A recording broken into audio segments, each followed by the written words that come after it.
Chelsea fans, welcome back to Talking Chelsea. Welcome back to your Chelsea news. Liam Delap talks about the lack of rest this summer. Moises Caicedo is excited to be playing Champions League football. We have some clarity regarding the centre-back position. We also have some player updates regarding Xavi Simons, Chelsea and Nkunku, Renato Veiga and Nicolas Jackson. Not only that, but Garnacho gives Manchester United an ultimatum, and are Chelsea going in for Donnarumma or not? Now, of course, I'll give my own thoughts and opinions on everything that's been reported, but more importantly, I want to know what you guys think down below in the comments. And before we get into the video, make sure you leave a like and subscribe if you are a Chelsea fan who enjoys Chelsea content. We're on the road to 10k before the end of 2025. Kicking things off, Nizar Kinsella has reported that Liam Delap says the lack of pre-season after winning the Club World Cup will not be a major issue for the squad.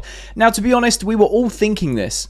And I've changed my mind over the last sort of few days after we've seen the recent pre-season games. They are a very good indicator of where we're at, and it was also something that we were thinking about with the Club World Cup. Like, we were extending our season an extra 3.5 weeks, right? And yes, we went on to win it. It was a fantastic achievement. So happy that we've managed to do that. But it does eat into the players' rest and recovery before starting the new season. We've had 2 pre-season games over this weekend. It was, 2 games in 48 hours. Again, very strenuous, very fast turnover. But after watching those games, seeing how these players are playing, knowing how much Enzo Maresca wants to build the best squad available, not necessarily have the best players, but the best squad to compete in all competitions. After watching these pre-season games, I'm very, very confident that Chelsea will be okay. Now, obviously, time will tell. Whether we burn out very instantly, whether we can kind of get through into that first international break, and then, some players get a bit more rest than other players that will go on international duty.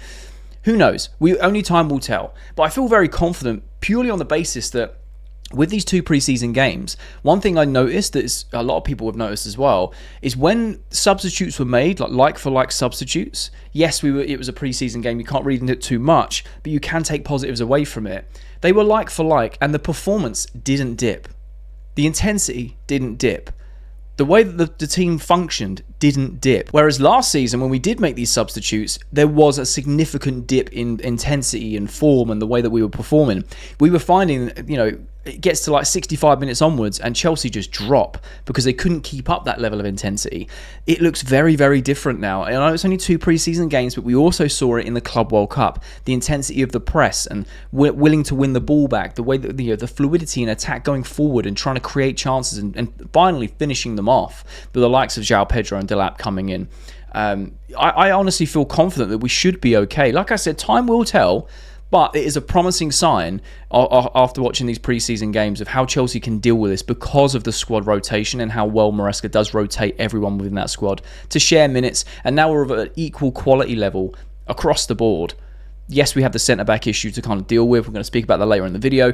But overall, the overarching census is we have a very tough and strong squad to compete across all competitions. But I'd love to know your thoughts down below. Do you feel like Chelsea are going to struggle with the lack of pre-season rest? Or do you think that because of our squad depth, we should be able to go on for as long as possible? Moises Caicedo recently did an interview for Chelsea, and this is what he said. He said, "People stopped me in the street. It was crazy. They were happy to see me. I could see it on their faces. It was incredible seeing my country and how happy people were watching me in the Club World Cup. My family are proud of me and I enjoyed being there a lot." He goes on to say about next season, saying, "For sure, I'm going to try and play even better than last season. I have hunger for more. I've always said that I don't have limits. The sky is the limit. I'm going to work hard and keep achieving a lot of things for this amazing club." He then speaks about the Champions League. He says, "It's a dream come true. I am looking forward to it. It is an amazing feeling when you're watching on TV. You can feel it is different. Everybody in the whole world is watching you. It's another level. Now we are there. We want to do really well."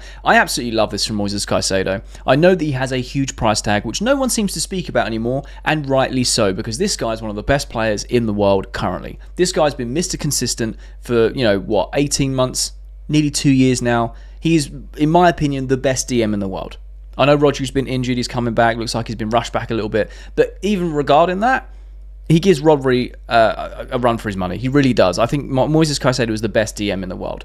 He wins balls from impossible angles every single game. This guy is made of elastic. He rides tough challenges you think that would injure other players. He just gets up and carries on. And I feel really happy for him because, yes, he has that big price tag slapped on him. Fair enough. People look at that and think, well, you did pay so much money for him. You expect him to be good. I understand that. But from a human's perspective, like human to human, he is so humble, hardworking, and just keeps his head down. And I absolutely love that. And I'm happy for players like himself to go on and live his dreams and do very well, like winning the Club World Cup and seeing how happy people were in his home country when he got his 3 weeks off. And you saw all the videos on TikTok and Instagram of, him doing jet skiing and like wakeboarding and all this stuff, and also just playing football with people from his country. And he was just having a great time. And then when he talks about the Champions League, he's totally spot on. I mean, obviously, I'm not a professional footballer. I've never played in the Champions League, but it does feel different. Even when you're watching it on TV, I can only imagine what it is like being a player in that competition. We absolutely love the Champions League. For me personally, the Champions League is my favourite competition. It always has been, it always will be. I absolutely love the Champions League because of the aura it brings. There's nothing that beats, the floodlights at Stamford Bridge on a European night, right? That type of vibe. And even when Chelsea are not in it, I still watch the Champions League. There's something about it. For me, it's the top echelon of club football, winning the European Cup. And I'm glad that the squad are going to experience it this season. And the exciting thing for Chelsea fans is knowing how well put together this squad is and how we can compete across the board, how well we can go on and do in the Champions League. Now, it's obviously, you can't really predict it because you don't know who you're going to come up against in the league phase or the knockout phases, etc. It's kind of, I think it draws later on this month. I think it's the 28th of this month, so we'll be going over it. But I feel like Chelsea can go on and do really well in this competition because of how the foundations we built on last season and how we've built on them in the Club World Cup and through the pre-season with the new additions, and how Enzo Maresca's man management with all these players, the unity, the elite mentality. We are ready for the Champions League, and I really can't wait to see how well we do. I honestly feel like we could get at least quarters, maybe semis, depending on the draws. There's things outside our circumstance, obviously, we can't control. But I feel like in terms of footballing ability and the way that the team sets itself up and how we play with the intensity, I genuinely feel like we can go on and do well. Hey, if we went and go on and win a Champions League, that'd be unbelievable. In my lifetime, I never thought I'd see Chelsea win a Champions League. We've won 2. Forever blessed to ever witness those. And, the way that we're set up, I feel like Champions League is going to be a very good campaign for us this season. I'd love to know your thoughts and opinions down below regarding Chelsea in the Champions League. How far do you think that we can go? Is it realistic that we can be competing in the higher end of the knockout stages of the Champions League with this current squad? Or do we still have some work to do? And what are your thoughts on Moises Caicedo coming along after that massive price tag? Are you happy for him to be playing in the Champions League? Are you happy that he's a humble guy? How good is he on a scale of 1 to 10? Like, for me, he's an 11. He's an exceptional football player, and I'm so grateful that he plays for Chelsea. The Athletic have reported there is no sense of panic at Stamford Bridge, and Chelsea feel no urgent need to delve into the summer transfer market to replace Levi Colwill. Enzo Maresca spoke to The Athletic regarding the centre-back, and he said Enzo Maresca trusts Chalobah and Tosin, and Fofana is nearing a return. Hato is equally capable of playing centre-back or left-back. When purchased, Badiashile was regarded as a close to equivalent talent to Colwill with a very similar profile. They go on to report that Chelsea are confident in their alternative options, with Levi Colwill's unfortunate injury could prove exactly the kind of opportunity that one of his teammates have been waiting for. They finished the report by saying Josh Ashington won the love of Enzo Maresca in last season's Conference League campaign and looks ready to shoulder greater responsibility. I absolutely love this, and this has been a talking point for a little while now, and there's been a lot of varying views of opinion, and look, I hear it, we talk about it in the comments as well. I really appreciate it. And to be honest, at first I was like, we really need to solidify that centre-back position because of the injuries, right? Fofana can't really stay fit. Yes, he's nearing a return. Badiashile's injured to September, but again, he can't seem to steadily stay fit, even though he's coincidentally always never fit around the transfer windows, but that's a story for another day. We've also got the likes of Anselmino, we've also got the likes of Ashenpong and Hato we've just recruited. There's been some more reported on Anselmino as well. The Athletic also reported that Aaron Anselmino could be kept around this season if Enzo Maresca deems him ready. And this again, it feeds into this whole centre-back crisis and the depth of squad that we have. For me, I don't feel that we desperately do need to go into the market because we do have good enough players, and it might be contrary to what other people think, and that's fair enough. That's what football's about, having conversations. I feel like with the players that we've got, and the squad that we've got in general, we should be okay. This would be very different if we had a starting 11 and that was it, and the players off the bench didn't really make an impact. But with the squad that we have and the numbers we have, the depth that we have in each position, I feel like we can make do. We can go through. We can still get results. We have a very solid defence. It's got better over the last, 4, 5, 6 months. Enzo Maresca was saying we need to learn how to, see out 1-0 wins. And after he said that, we did like 5 or 6 on a trot, or 5 or 6 in relative number of games, right? We were learning to see out 1-0 wins or tight 2-1 wins or whatever. So we can clearly do that. You saw it in the Club World Cup. You saw it in the pre-season games when there was clear-cut chances, the recoveries that were being made with Reece James and Tosin, Chalobah, like, everyone, even the DMs coming back to help and making those last-ditch challenges to secure that front line. Sanchez has been improving. We know he's a very good shot stopper, but now Enzo Maresca is allowing him to, have a long ball as an option for the likes of João Pedro and Delap. It really improves his game. There's less pressure on him playing out from the back, pretending that he's Pele. So I feel like, yes, the defensive line could be stronger, and I think everyone could say, maybe the goalkeeper and the centre-backs, it could be stronger. But with what we currently have, I feel very confident, especially if Enzo Maresca is going to give people like Josh Ashington and keep someone like Aaron Anselmino around and give them minutes and give them opportunities, because we've signed them. I mean, Josh Ashington is an academy graduate, right? But they have incredible talent. And now is the opportunity. This is the whole point of being part of a squad. When one of your key members of the squad is out, you give that opportunity to the players fighting for that position. There's a reason why there's a pecking order. So I feel like we should just be believing in the rotation we have at centre-back. Hato can play there if needed. I feel like he will be majorly used as a backup for Cucurella, or in rotation with Cucurella. Backup's probably not the right word, but in rotation with Cucurella, but he can play left centre-back. Badishi will be coming back from injury. Fofana will be coming back. Enzo Maresca said he could be ready for the Palace game. Whether he starts or not, it's probably a different story. I don't think he will start. Maybe, get a cameo. But we're going to have strength in that centre-back position. If Aaron Solmino gets some opportunity, that's great. Whether it's cup competitions to start with and see if he's good enough, or whether it's chucked into the Premier League in rotation, fair enough. And the same with Josh Ashington. We know how good he is. He can play centre-back, right-back, DM, left-back. He'll play anywhere. And he plays it to a very good standard. So I'm actually very confident that we can oversee the fact that Levi Colwill is injured. Obviously, we wish him a speedy recovery, but I don't feel like we are desperate to jump in the market to then go secure a centre-back just in case, because it's null and void for the rest of the squad that have been working hard to fill the position when the opportunity arises. So I don't know, maybe if we are really struggling at the start of the season, going into January, we then go into the market and go, right, we actually need a centre-back. Let's go get one because we've been struggling. Maybe the players aren't ready enough or it's not been consistent enough. Then that's fair enough. But I think to start with right now, I don't see an immediate rush to go into the market. So I'd love to know your thoughts down below regarding this as well, because again, everyone has varying opinions and I love having a conversation with you guys.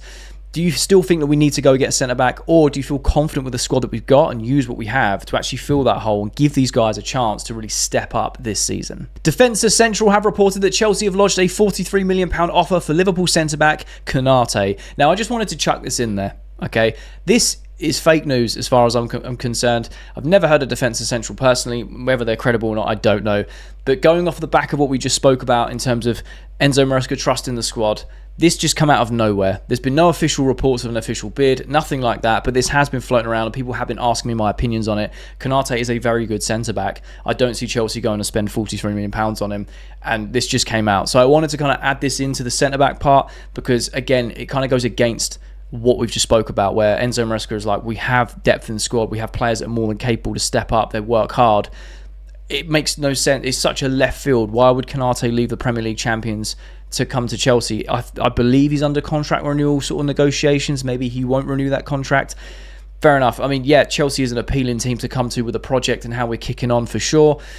The £43 million, I mean, it's probably a fair price for someone like Konate. He's a very, very good centre-back, but I just don't see any credibility or cement interest within this rumour. So I wanted to add it in because it has been something that's been said around Chelsea in the last 24 hours, but I also want to kind of put my stamp on it, not like it means anything, but put my stamp and say I do not believe a word of this report at all. It makes no sense considering we're having more reliable reports coming out saying that we are going to back the current squad. But let me know your thoughts. Do you think there's any legs to this Konate £43 million bid, or do you think it's just paper talk? And while we're on the theme of centre-backs, Sky Sports D had reported that Borussia Dortmund are once again considering Renato Veiga. They had already agreed terms with him last summer. However, a transfer never materialised. Instead, he went to Chelsea.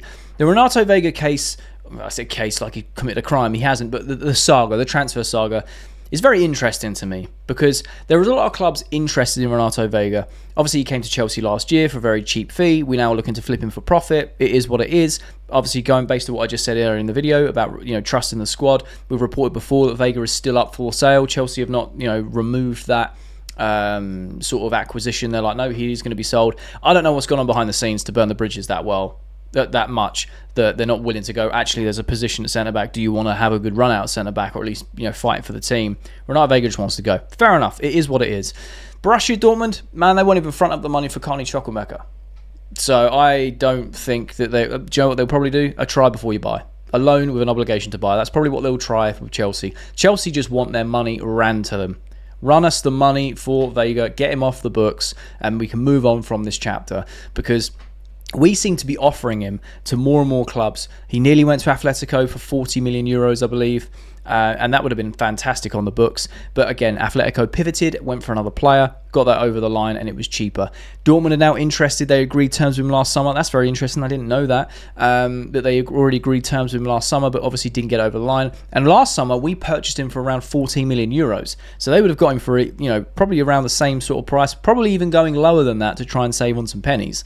So I do not see them coming to Chelsea with a big fat offer that we want and saying, yeah, we'll take Veiga because we need him and we want to pay the money. Because historically, we've seen how Dortmund are doing with negotiations. We had it with the Gittins deal, went on for ages and ages, and now we've had it with Carney Chukwuemeka over the 2 loans. Now they want to pay a reduced fee that's even lower than our minimum we're willing to go to. They're just a very hard club to negotiate with unless you are going to them, and again, they have an asking price, you have to pay that. And I'm glad that Chelsea are digging their heels in across the summer and being like, no, hang on a minute, this doesn't work because it's so one-sided. Just because we're Chelsea, we have money, people seem to think that we have to overspend, there's a Chelsea tax. We ain't standing for it, and I really respect that. So I feel like clubs have to have that same respect when they come to us. Oh, you have to sell cheaply because you're hoarding players and you need to offload them, when in reality we just want the value for them. I will admit 40 million pounds for Veiga is a bit bold, but if that's what clubs are willing to pay, then fair enough. Chelsea may be willing to go lower to that 35 or even 30, because even then you're at least doubling your money, so it's still mad profit. But there must be a reason why they're valuing him at 40 million euros or 40 million pounds, one of the two. This summer window, the use of euros and pounds has been wild, by the way. It used to just be in pounds. It was simple for everyone, but my tiny little brain can't convert it all the time. And I get confused because all the reports use both currencies now. But regarding Renato Veiga, it is a shame. I'd love to have seen him stay. I really would. But obviously the writing's on the wall that he is going. So I'd love to know your thoughts and opinions. Do you think that Dortmund are going to stump up the cash for Veiga, or are they going to try and lowball us again like they have with Carney and then drag out negotiations like they did with Jamie Gittins? Let me know your thoughts and opinions down below. The Athletic have also reported that senior sources at Chelsea say that Nicolas Jackson will be reintegrated into Enzo Maresca's squad after the deadline if no transfer materialises. They are not desperate to sell him. Now, I think we knew that this was always an option.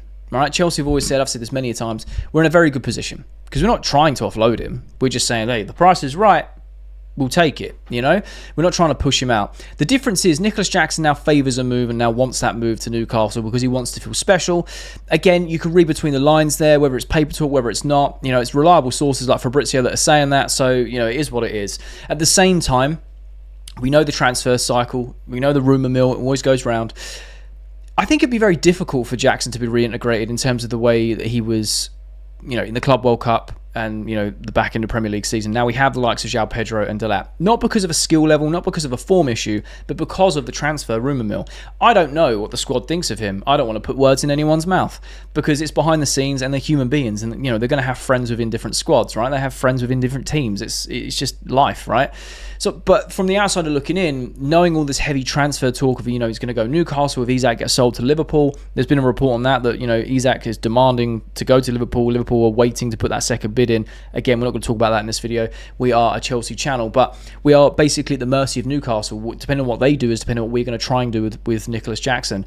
If that all falls flat on its face, we haven't really lost because we've still got a very good footballer. He's very technically gifted. He's a very good footballer. He's definitely a winger more than a number 9. And we know that his finishing and his discipline need to improve. But the all-round parts of his game, the link-up play and the way he can hold things up, he's very good at what he does. And again, he needs to kind of let his football do the talking rather than coming out with all these, I want to do this, I want to do that. Which again is a different sort of side vessel of Nicolas Jackson. But I just feel like it might be very difficult for Jackson to be reintegrated in terms of the importance he had last season with the new additions of João Pedro and Delap. Could be horribly wrong. Happy to be proved wrong. Because if he goes on this season, fights for his position, improves his finishing and his discipline, goes on to be an absolute world beater, cool. Happy to be proved wrong because I think he's still young enough to go on and develop. A lot of fans have said that they're done with him. They want him gone anyway. And I feel like that was the case for most of the season. Our fans can be very savage in that sense. And hey, that's football. Everyone has an opinion. But I'm just very interested to know your thoughts. Do you feel like there's a way back in for him? Because he's not really pushed for the move himself. he's kind of just been at mercy of the conversations of higher ups around him of like, oh, well, if Newcastle do this, we'll happily take this sort of money for you. And he's kind of just like, yeah, sweet. But he has missed the pre-season. Him and Nkunku, they have missed the pre-season. Fabrizio has said that he will be leaving this summer. Chelsea made it very clear that he is leaving this summer. So going off of how strong those reports are, today have it come back saying that the seniors at Chelsea saying we will reintegrate him into Maresca's squad. The segregation from the pre-season games, I feel like that hits a bit different. I know, because that basically says he is gone. Chelsea want him gone. He's not even included in the pre-season games. Could be precautionary. If you are going to sell a player, you don't want them to be injured or pick up an injury. I get that. But at the same time, if you're going to chuck him back into the squad after the deadline, I feel like there's just a bit of a disparity, a bit of legwork, a bit of groundwork that needs to kind of be recovered, bridges that need to be rebuilt there. But that's just my opinion. I'd love to know your thoughts down below. Pletty and Sky Sports DE have reported that Xavi Simons has already agreed full terms with Chelsea and is still waiting patiently to join. Chelsea need further player offloads first before finalising the Xavi Simons deal. They continue to report that Leipzig have a high opinion of Christopher Nkunku and are interested in a return, but it will only consider a loan. A permanent deal is currently unlikely. No swap deal involving Xavi Simons either. There would need to be a special arrangement regarding wage coverage with Chelsea.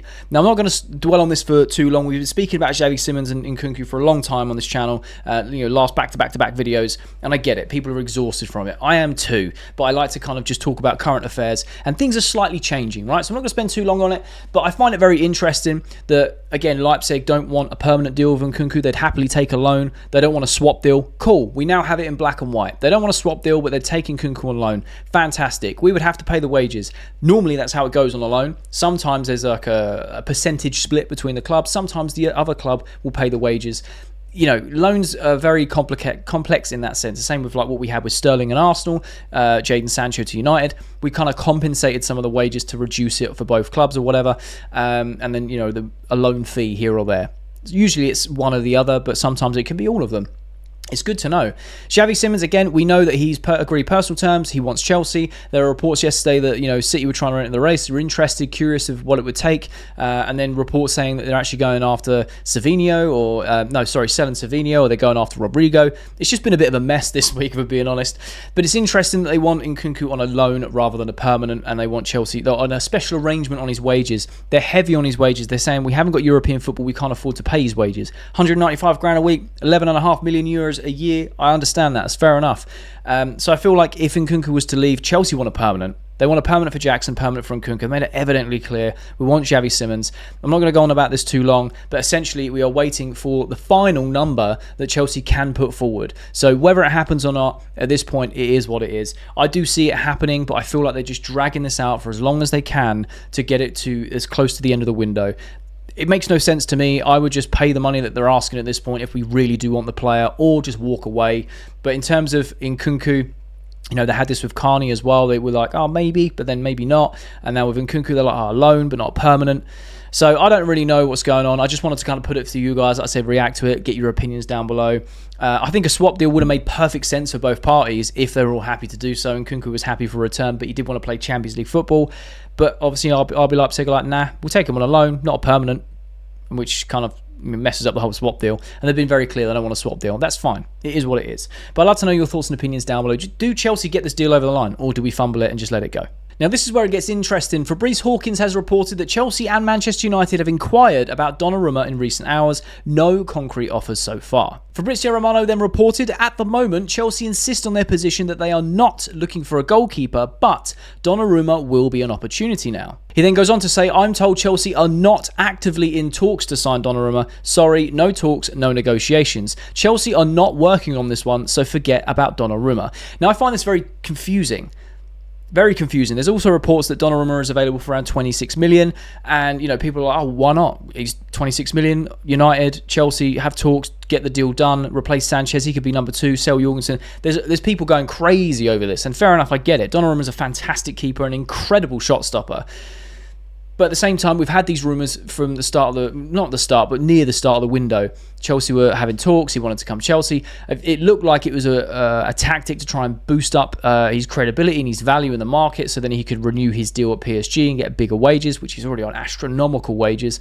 Chelsea were never going to pay that. It's like 200,000 euros a week as a base and 100,000 euros a week on bonuses. But I don't know what that bonus is, but that's just how it's broken down. It's a ridiculous amount of money that we would just not pay. We just wouldn't pay that. However, it's made very clear that he's not signing an extension with PSG and he will be leaving this summer. Manchester United, on the other hand, they may go for a Donnarumma. They may do the talks. And if they sign Donnarumma, whoever gets him has got an incredibly gifted keeper. And he's also very young, who's been around the block for a long time. He's got experience. Yes, we beat PSG 3-0 and he wasn't that great, but, he's not a very good ball-playing goalkeeper either. But what's very confusing is what all the reports are saying. Chelsea have inquired because it's an opportunity. Okay, fair enough. We know that Chelsea are exploring opportunities. We always are, right? Whether it's a South American wonder kid or a high-profile player, we're just having them conversations. There's nothing wrong with that. But then all of a sudden it spins into something very quickly like, Chelsea are having talks, they want to try and sign him. And Fabrizio's come out and said they're not actively having talks and there's no negotiations, but they are aware that Donnarumma is an opportunity. What does that even mean? What does that even mean? He's an opportunity for £26 million, but we're not in active talks. Right, so we just have information that he's available for £26 million then.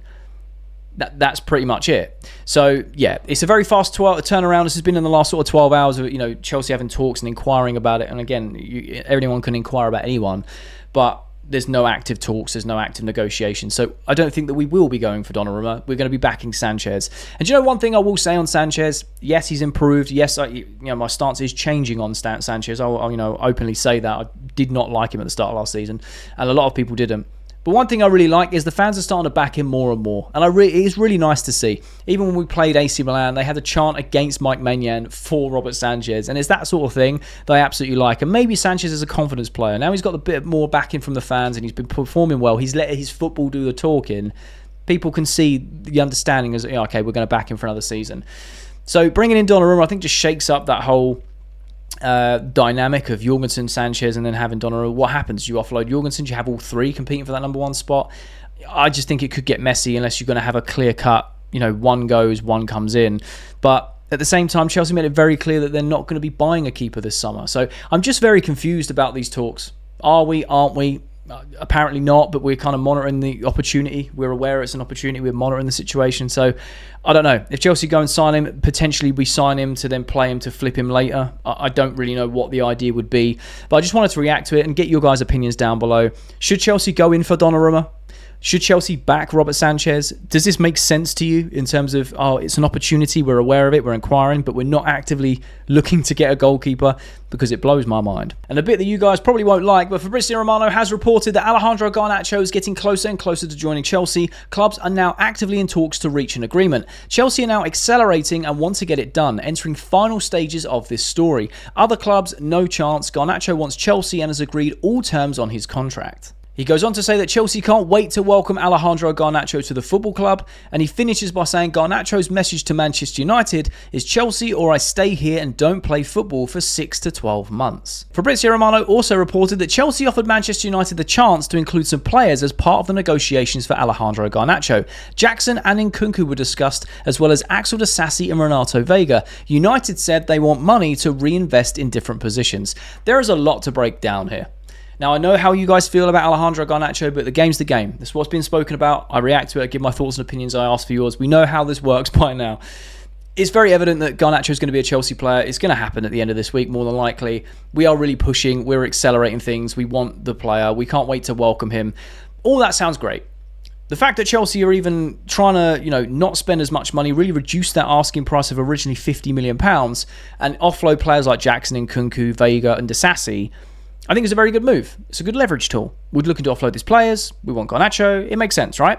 Garnacho's basically said, if I don't go to Chelsea, I will refuse to play for Manchester United for the next 6 to 12 months. That's very concerning. It's very concerning, not for the fact that you could say, he just really wants Chelsea. Cool, that looks great. But if he's going to do that to Manchester United, he could quite easily do that to us in a few years if he doesn't get his own way. And I really don't like that. He's also been pictured vaping while getting hand tattoos. Now, I don't like to look into it too much. Look, a lot of footballers have smoked in their lifetime. Lampard and Zidane, and there's loads. They're just humans at the end of the day. But when you start connecting the dots, there's pictures of him in the gym waiting for this transfer, looking upset that he's in a Manchester United gym. This guy's begging for this move. He's on his knees for Chelsea right now. He's been twerking for Chelsea all summer. yes, the deal's going to get done, but he's doing everything he can to try and force it away from Manchester United and burn as many bridges as possible while doing it. Now, for whatever reason, if this deal doesn't go through because Chelsea refused to pay £50 million or whatever, and he has to stay at United for the next year, if he doesn't play football for the next year, his value then goes down. The interest also goes down because he's not been playing regular football. And it's going to be very difficult to motivate a professional player who needs to play, that they need to play because it keeps their profile high. They need to develop as players. It's very hard to do that when the player doesn't want to be there and the club don't want you there either. It's a very toxic relationship, so it seems to be, between club, manager and Garnacho. Amorim don't want him. Thinks he's the problem, right? So I find that very concerning from that specific sense.